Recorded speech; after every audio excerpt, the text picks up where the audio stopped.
Okay.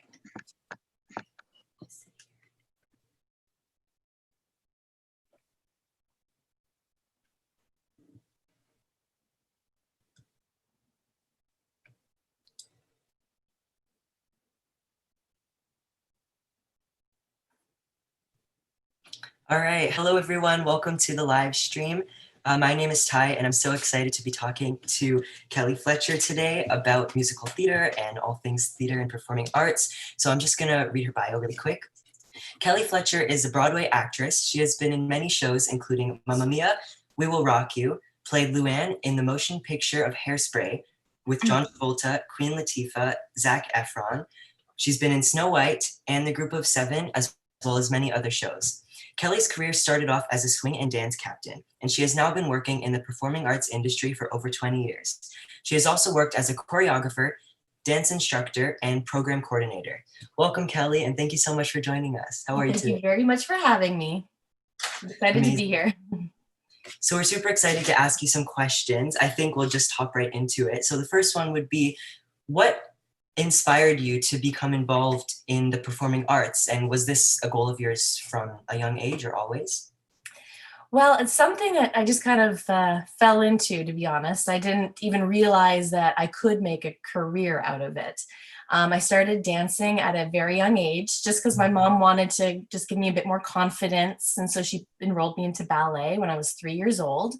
And I absolutely loved it. And not just for the dance aspect, but just for the friendships that I had made, going to dance classes every day. But I was still a rather shy kid, like just in terms of using my voice. I was afraid to speak up. So then my parents decided to put me into singing lessons, which, to be honest, I didn't even think I wanted to do. I wasn't interested, but I thought, okay, I'll give it a try. But it was through taking singing lessons that my teacher, my singing teacher, she started a community theater group. And so when I was 11 years old, I was part of my first production, and it was Fiddler on the Roof. And of course, this was just like a summer activity, these community theater musicals that I was part of. So I did that every summer, pretty much through my whole like pre-teens into my teenage years. And it was a friend of mine that I did community theater with that said, you know, I'm thinking of going to performing arts school when I'm finished high school. And I was like, really? I hadn't even really thought of what I wanted to do. My mom was a nurse and my dad was in real estate. So I thought maybe I'll do one of those things. But I was, I still enjoyed performing so much. So I thought, okay, I'll try auditioning for the performing arts school. Anyways, I got into that school and it was a 3-year program. And it was there that my school said, they're having auditions for Mamma Mia. It's a new show that's coming to Toronto. You should just audition for the experience. So I was like, oh yeah, okay, that sounds pretty cool. I'm just going to go to the audition to see what it's like to audition, because I'd never been part of a professional audition before. So I went there thinking it was just for a learning experience. And then I ended up getting a call that I got the job. Yeah. Wow, that's amazing. So, I mean, I will say that it's fairly rare. I mean, quite often they will say you probably have to audition for 50 things before you get one job. It's not easy to get into. I just was very fortunate, the timing of everything for myself. So yeah, I got Mamma Mia in Toronto, and being part of that show led me to do a US national tour. And then when the show opened on Broadway, they asked me to join the show on Broadway in New York. Yeah. And so I was in New York for a few years doing the show there. So I guess what I would say is that it's just something that I've always loved doing. It just felt right. I felt the most myself. So I was like, I'm just going to keep doing this as long as it's fun. For sure. And then it was just seeing that new opportunities were presenting themselves, and I went for it, and then before I knew it, it was my career. Next thing you're in New York. That's amazing. Yeah, exactly. So when you went on those national tours, did you all take like a bus, or did you just how did you travel with them? For this particular tour, it was very cool because every city we went to, we were there for 3 months. in each city. Wow. It wasn't like one of those, like, 2 days here, Oh, 1 week right. there. And often those tours, yes, it is more of like a bus tour. But Mhm. this particular one, it was one of the last of the really big tours that used to happen. So we Sure. would fly. So we flew from Toronto, and the first place I went to was San Francisco, and then San Francisco to LA, Chicago, Boston, Washington. Like it just, so it gave me an opportunity to really get to know all these different places in the States, Mhm. very well. So. So since you've been able to travel to all these different places, do you have maybe a favorite place with like a great theater scene or the most lively audiences? Where would you say that place is? Very good question. Um, I mean, I would say my favorite city was Chicago. Okay. And I think the reason is because it reminded me so much of Toronto. Oh, It was just very clean, beautiful architecture there. So my day-to-day life living in Chicago, I just felt most at home. mhm. So yeah, it's just a beautiful city. And it's right on the water, like Michigan, kind of like how Toronto's on Lake Ontario. So it Mhm. just, yeah, had a lot of similarities. Um, in terms of the best audiences, I think Boston they really love their arts culture there. Mhm. So Boston was a great city in terms of lots of museums, and people seem to be really involved in the arts and they love musicals, and there's really good music conservatories in Boston, so a Yeah, lot of music lovers there. So yeah, I'd say Boston. that's awesome. So then since you've got to experience all these different places and also Broadway and New York, could you tell us a little bit about your average day working one of these shows, maybe even just on Broadway, like a Broadway show? Yeah, so like a Broadway show, in most cases, to even get into a Broadway show, you have to go to auditions. And there's a lot of people in New York that want to get into shows. So usually, if you show up at an audition, you're showing up with hundreds of other people. Mhm. But then once you get past the audition and you get the job, what your life looks like is you go to a big studio. There's one on right on Broadway that's very popular around 42nd Street, Mhm. and we go there every day for 8 hours, and that's where we're learning all the choreography and all of the music. And they have to work at a pretty fast pace, so you're learning a lot of material. So I'd be at the studio from 10 a.m. to 6 p.m., and then I'd go home, have dinner, and then I'd just be working on everything I learned that day, so I'm ready to learn new stuff the next day. And that usually goes on for about 6 weeks. After that 6 week period, you usually go into the theater where they start to have their technical run, which means you go in, you transfer all the choreography, all the staging onto a stage, and they're working with the lights and the sound. And those are usually 12-hour days. So Yeah. be there. It'll be a long, long day. And you usually do that for a couple of weeks. And then once the show is open, what your day pretty much looks like is you often have a good chunk of your day free. It's open, and you just show up at the theater a half hour before the show starts to do your hair, your makeup, get into your costume, and then you do the show that night. And if you have a matinee or like a two-show day, then you do the same thing for like a 2 o'clock show, have a quick Mhm. dinner, and then come back at 7:30 for your 8 o'clock show. Um, so it's 8 shows a week and 6 days a week. Sorry, eight shows a week, but you're going in for 6 days a week. So usually Mondays are off. So you Okay. have shows Tuesday right through till Sunday. Wow. So once the show's been running for a while, it's nice because your days are kind of free to do other things. Mhm. But I would say the first year, when you're a part of a Broadway show, you're so busy because not only are you doing shows, you also have to promote the show. Oh, yeah.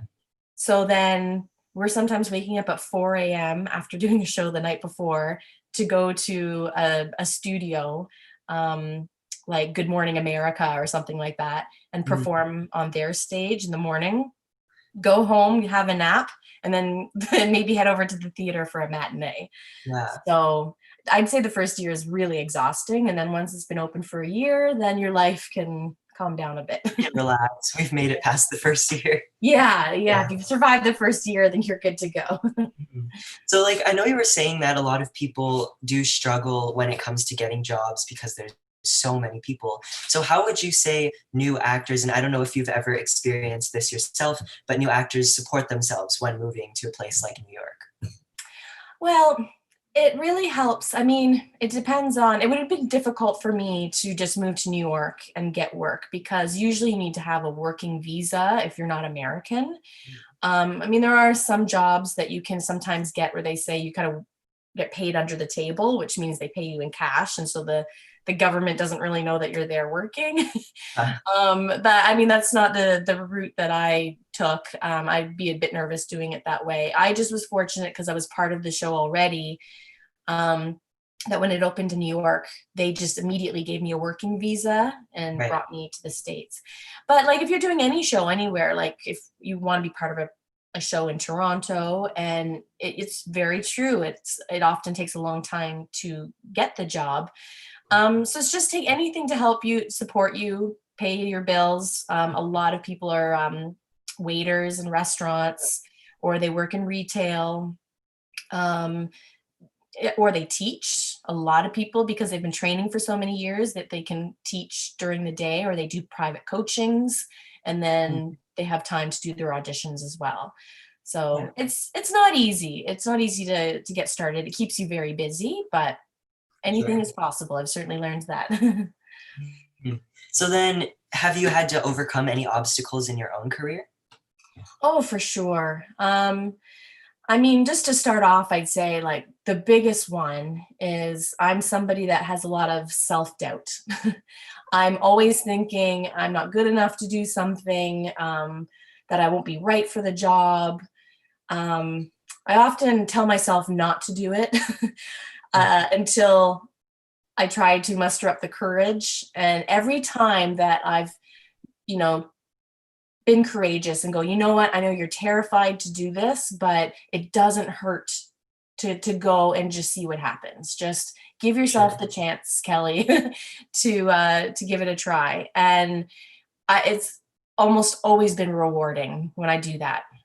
I've just always Yeah. learned from it, and often good things come from it. So there's a lot of self-doubt, but for sure, when after I got Mamma Mia, as I said, like I kind of was training and I was doing all these things, then suddenly I got into one of the biggest shows in the world, and I was performing on Broadway, and I was doing that when I was only like 21 to 23 years old. Mhm. And it kind of, you kind of think, where do I go from there? Like, how on earth do I keep that going? So, Yeah. of course, after I did that show for a few years, I did get tired of it. I was like, I felt like I needed a new challenge, new experience. So I did leave the show on my own terms. The show was continuing to run, but I thought, I miss Toronto. I miss my family. I'm going to leave the show and go back home and audition for other things. Mm, And that's when it was hard because I didn't get another show right away. um, I ended up moving back in with my parents for a bit, and I had to audition for a few shows before I got something else. mhm. Um, so that was, yeah, it's hard when you feel like you've kind of been at the top of your game and then you're like, okay, I have to start from the beginning again. I think that's the hardest thing for artists to realize is that, a lot of jobs, once you kind of get into the job or that career, you can often kind of keep building your career. But with show business, you're only good while you're in that show. And Yeah, then when that show ends or you stop, you're kind of it's starting totally from unpredictable. the beginning again. Hmm. Mm, no, for sure. Yeah. No, I see that, and it's definitely very lucky. Like you must be very lucky to be able to get all of these opportunities and jobs. But for young performers or just people even my age or the campers watching, what advice would you have to them if they're interested in starting out in theater? Well, that's the biggest thing, I think, is that you have to love it. You really, really have to love it because the next step is you need to train, like so much training. And I think that honestly is why I got where I did, because I spent from the time I was 3 years old working on my craft. Mhm. Um, So I think that just increases your chances. Of course, there are people that get really lucky that don't have much acting experience and they'll go to an audition and they'll just be perfect for the role and they'll get it. But I think that's a bit, more few and far between. It really is, if there's something that you love, you're passionate about, you spend all your time um, studying it, whether like if you love movies and you want to be an actor and so you're always watching movies, you try to go to as many plays or other musicals as you possibly can, and then get yourself to some lessons. It's great to be in a classroom, and if you're even more serious, you can always get private coachings. Whether it's, I guess it doesn't matter what field you're in, whether it's in sports or as an artist. You just have to train, train, train. And if you don't love it enough, then you won't have that desire to keep training. And then therefore it might not be the right path for you. But I just say if it's something that you really, really want and you just keep training, then you really are increasing your chances of getting into the business. And the other thing is having as thick of skin as possible, knowing that you'll get turned down a lot. That it's not an easy experience to put yourself out there and audition in front of a panel and work really hard and then find out you didn't get the job. You can't be like, feel defeated. You have to go, oh, I just wasn't right for that one, but I might be right for the next one. So it's just having a very positive attitude. For sure, for sure. So like in terms of then auditioning, what would your advice be to give the best first audition you can? I think again, it's just being very prepared for your audition. So if you do have an audition and if you have to have like a script for your audition, try to get with a professional coach, teacher, somebody that can help you practice it as much as possible, because in the end, it's people that are confident that really do well in auditions.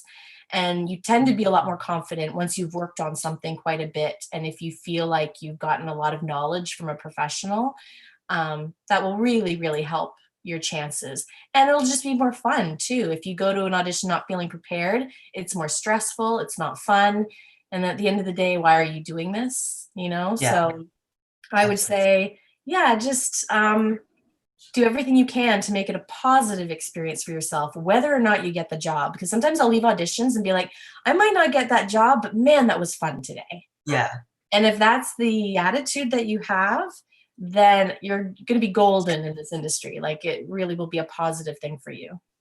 And I guess it's important too, because, whenever you audition, you are making connections with casting directors, with different performers. And I think that connections are really, really important. Oh, that's so true. You're dead on with that. Because in the end too, you're right. It has a lot to do with your reputation, because the arts is a pretty small world. And people get to know people quickly, and word gets around if you're difficult to work with, if you come to rehearsals not prepared. Same thing with auditions. If you show up to an audition not being prepared or not very confident, you kind of start to build a name for yourself, and it'll be either in a positive light or negative. And so you just want to do everything you can to be positive. And exactly, like there's been many times where I've auditioned for a casting director and I don't get it. And I'm, disappointed. But they still think, well, she had a good audition. She wasn't right for this particular role, but I'm going to keep her in mind for something else. And so that casting director has actually called my agent before and been like, I really want to see her for this because I think she'll be right for it. So yeah. Oh, that's awesome.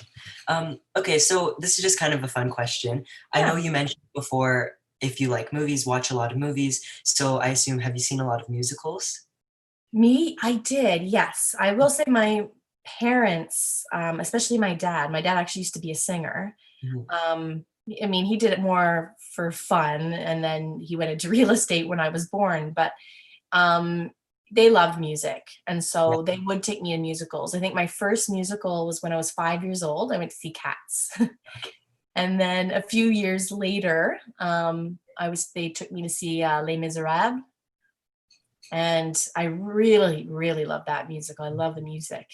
Um, and then the one that made me go, wow, this is so much fun. This is what I'd love to do one day, was when I went to see Joseph in the Okay. Technicolor Dreamcoat. Yeah, yeah, yeah. I saw that in the early 90s, and there's so much fun dancing in that. And because I was a dancer primarily, I was like, oh my gosh, I could be in that show. So all of those things just gave me more motivation to keep training and working hard, so that maybe one day I could do it. Yeah. Amazing. So if you could like recommend one show for all of the people watching to see like, oh, you need to watch this one, which one Oh, would it be? wow. Um, that is a very tough question. There's so many. When I was living in New York, the thing that was cool is when you're part of a show, quite often you'll get free tickets to Mhm. see other shows that are just opening, which is amazing opportunity. Because shows, especially in New York City, it can be very expensive. Um, but I saw a lot of shows in New York, and I think the one that kind of blew me away the most in terms of the overall storytelling, the stage production, the music, it was Wicked. Ah, Yeah, it's kind of based amazing. off Yeah, of, The Wizard of Oz. yeah, And it's been running in New York a long time. But that was a show I left and I went, holy moly, that yeah. was incredible. So yeah, that's definitely a favorite of mine. But oh gosh, there's just so many that stick out to me that um, I've been so impressed with. Like Mhm. Billy Elliot is another one. It's that one I love because I'm, as I said, dancing is my real passion, and there's so much dancing Yeah, yeah, in yeah. Billy Elliot. So that was another one that I was moved to tears. That production, so beautiful. So like in terms of dancing, I know you were a dance captain in the past. What makes the process different of learning all the material to be a dance captain compared to just being just one track? And if you don't mind explaining what a dance captain is for Oh, of course. Yeah, actually, when you were reading my bio and you mentioned swing and then dance captain, I'm like, oh, I'm sure a lot of people are not too sure what that is. the. Um, so yeah, I actually started off as a swing, and just to explain what that is in every large production that's running for a long time, people, of course, are bound to get sick or injured. So they'll be out of the show. And you don't want any holes on the stage in terms Yeah, of like people missing, because everyone needs to be there to sing their part, to do their lines, to be a dancer, a dance partner for somebody. So in any large production, you usually have at least 4 swings, 2 male and 2 female. They are responsible for learning all the parts in the show. So I had to learn 16 different roles in the show. wow. And the downside of being a swing is that you might not be like in the show every single night. Mhm. So like opening night, often the swings do not get to perform because all the regular characters usually want to be there for opening night. Yeah, Um, but then as the show runs and people go on vacation or get sick, injured, any of those things, we have to be ready to jump into their part. yeah, Sometimes I've had to go into a show partway through a show, like somebody will do like the first couple dance numbers and then hurt themselves, and I have to be ready and I have to know the part. Like yeah. there's no time for me to restudy it. I have to study every day to be ready to go on for anybody. So I'm waiting backstage and they'll be like, Kelly, this person hurt themselves. Get into costume right now. And I have to get the costume on sometimes within like 2 minutes. I have to be ready to jump out on the stage and take Yeah. over. Um, but when you're performing as a swing, and you end up knowing the show very, very well, so quite often a swing is takes over as dance captain. Now that role is once the choreographer comes in and teaches everybody the show, they leave. They only come up until opening night, and then once opening night happens, they're gone. So for the remainder of the year or years, somebody has to be in charge of keeping the choreography the exact way it's supposed to be. So that Mhm. if anyone's kind of making mistakes or doing something kind of differently, or if somebody leaves the show and you have to train a new person to come into that part, that is the dance captain's responsibility. Mhm. So that was the extra job that I had on top of everything else. Sure. And dance captain has to work extra hard because you're responsible for all the rehearsals. Yeah. And if somebody new does come to the show, you have to know the show to teach them from the beginning to the end. But Mhm. I find it very rewarding because it keeps it, because if you can imagine, if there's a show running for like a few years and you play the same part Mhm. every single day, like 8 shows a week, you can imagine keeping that fun and interesting. It would get hard over time. Mhm. But as a swing, I'm always doing different parts, so it's Mhm. fun. And as a dance captain, it really keeps me focused in terms Mhm. of I have another job to do. So it's an extra challenge. Mhm. Well, when working in a Broadway show, what would you say the line is between taking artistic liberty and doing your own thing, as well as keeping that very precise to what they want? Yeah, that's a very good question. Um, Certainly, as an actor, you have a bit of a broader range in terms of taking some liberties. Now, of course, you can't ever change your lines. You can't really ever change your blocking. Mhm. Doing anything like that would really throw the other actors off. So Mhm. you have to really be consistent with that. But what I think a lot of actors need to do for themselves to keep it interesting is changing up sometimes their intention, Mhm. like the way they think of a line, the way they deliver a line. Sometimes it's fun to kind of play that up just a little bit, just enough to kind of challenge your other scene partner. Mhm. Um, and within reason, again, like you can't really change the show too much, but I think in order to keep it fresh for yourself, I think you have to find new ways to within the character. You might discover new things as you go, and you can always play with it and try it. And of course, the resident director, if they're watching and they're like, "Oh, I know they tried that, but it really didn't work," Mhm. then you'll get a note to say, "That was cool that you tried, but you can't do that again." Yeah, yeah, um, and as for choreography or something like that, that's where it's tough because usually once something is set by opening night, that's like the seal of approval, like that's the stamp, that's the show. yeah. You Mhm. can't really Yeah. change anything from there. So you really have to be consistent. So I would say that's why being in a long running production is very challenging because you have to maintain that level for years if you're lucky. Yeah, yeah, yeah. No, for Yeah. sure. Hmm. So I know like all of these actors and actresses are kind of having a really hard time over these past few months because of the pandemic and everything. Can you tell us a bit about your perspective on how that's affected you?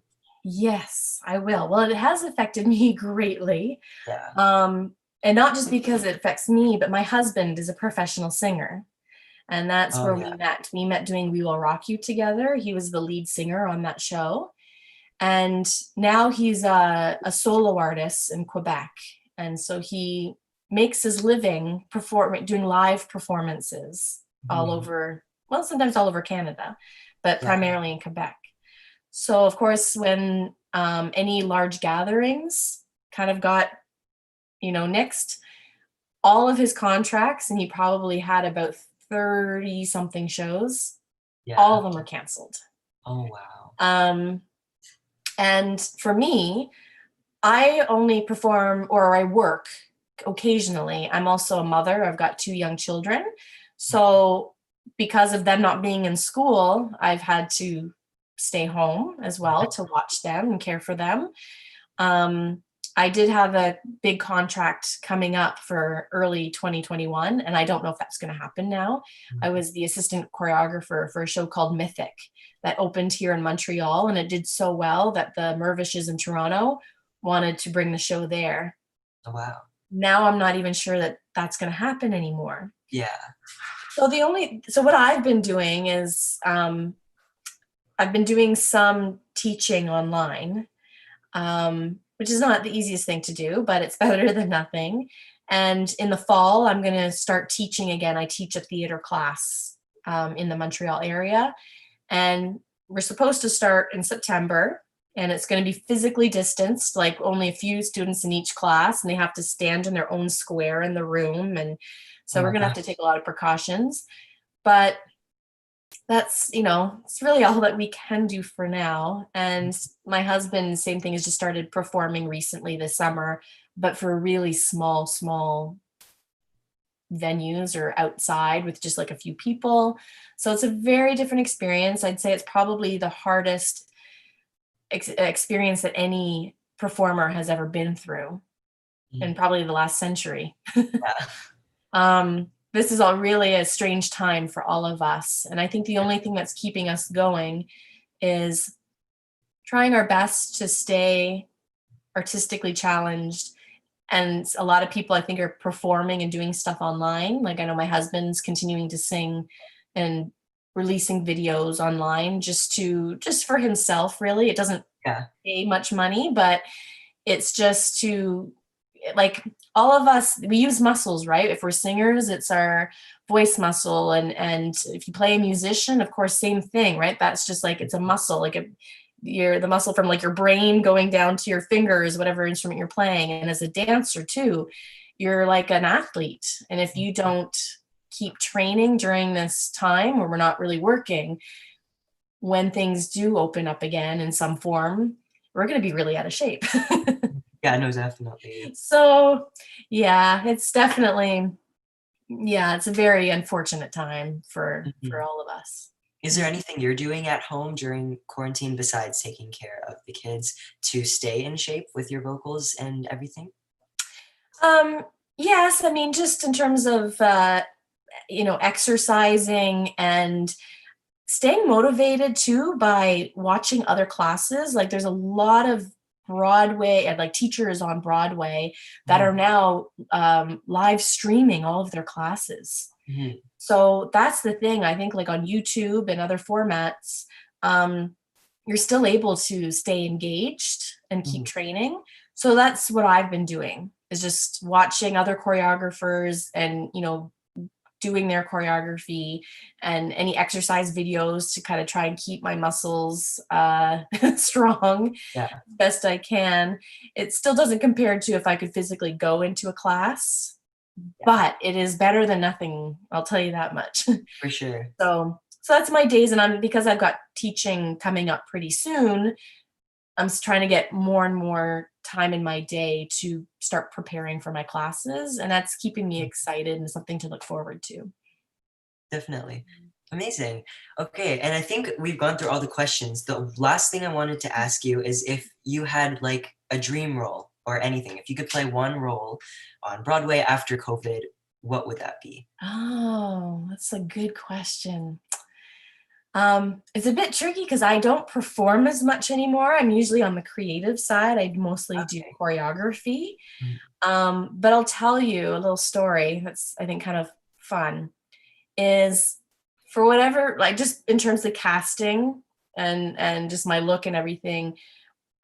Many years ago, when they were auditioning for Hairspray, the musical that was going to be opening on the stage in Toronto, I wanted that role so badly.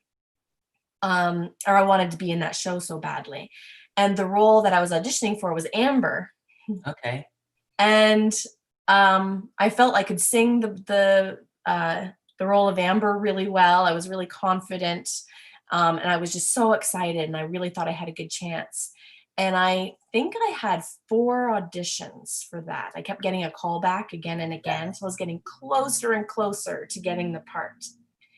And um, after my last audition, it felt so good. I was like, I think I landed the role. I think I landed the role. Anyways, I got a call from my agent, and they said it was between you and one other person, and they gave it to the other person. Oh, My heart just broke. I honestly cried for days. I felt like I'd never wanted something so badly, and felt so close to getting something that it didn't happen. Um, so I was really down for quite a long time. Then fast forward a couple of years later, because of the success of the stage production, they decided to make a movie out mhm, of Hairspray. So I decided to go to that audition. In fact, I was really sick when I went to that audition. I had a really bad cold. I had bronchitis.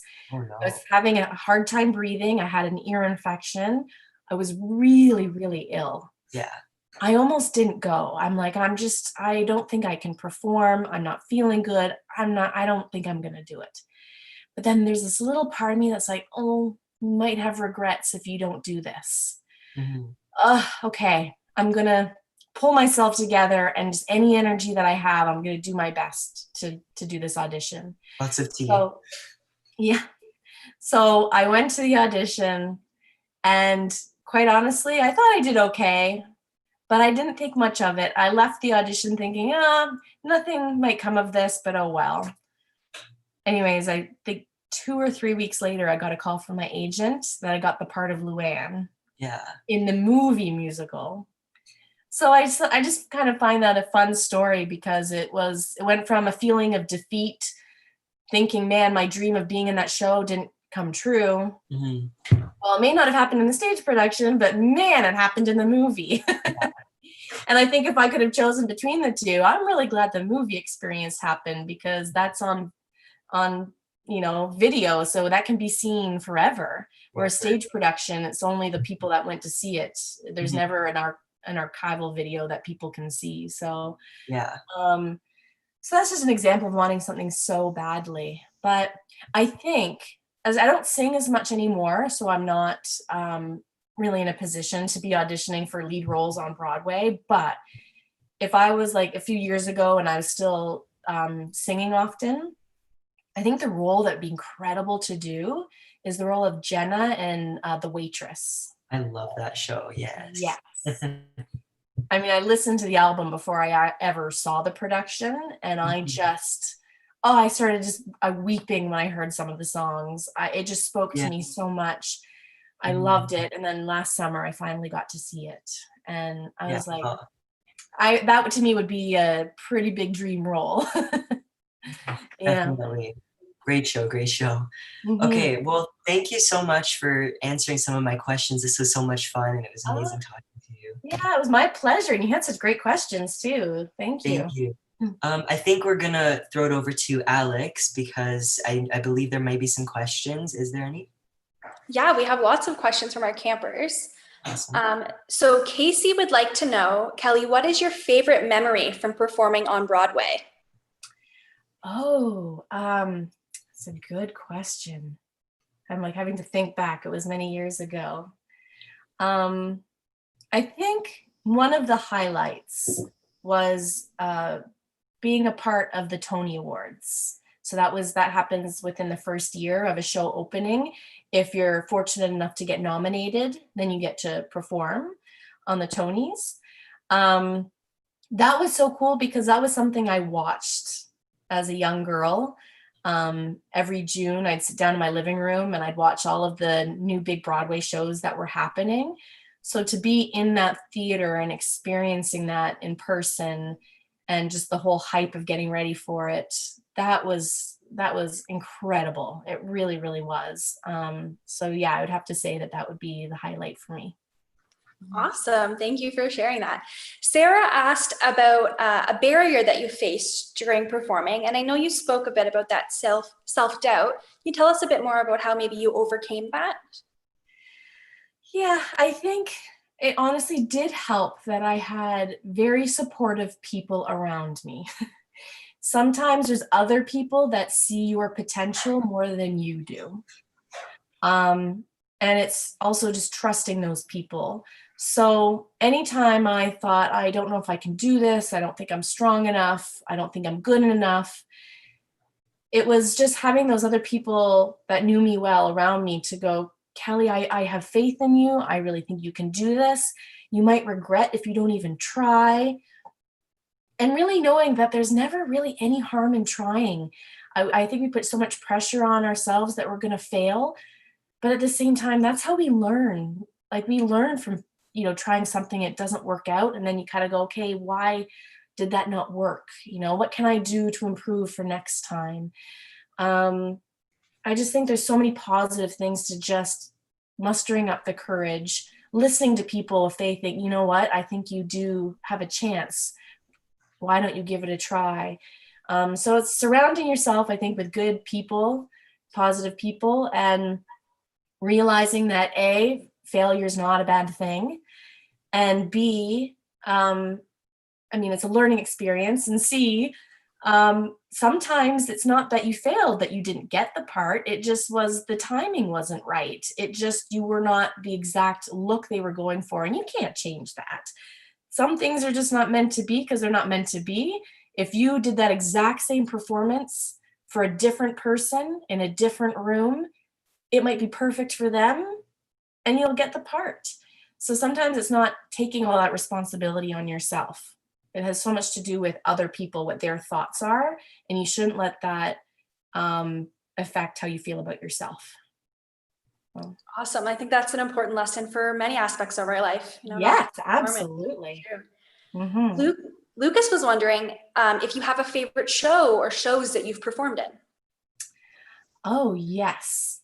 So funny because sometimes it's not necessarily the biggest shows or the highest paying or the most popular shows that are going to be your favorite. There was a show that I did. It was called British Invasion. And it was at a small dinner theater in Mississauga. And it was called Stage West. It's not around anymore, unfortunately. But that was a show that was just full of British songs, British music that we would sing and dance to.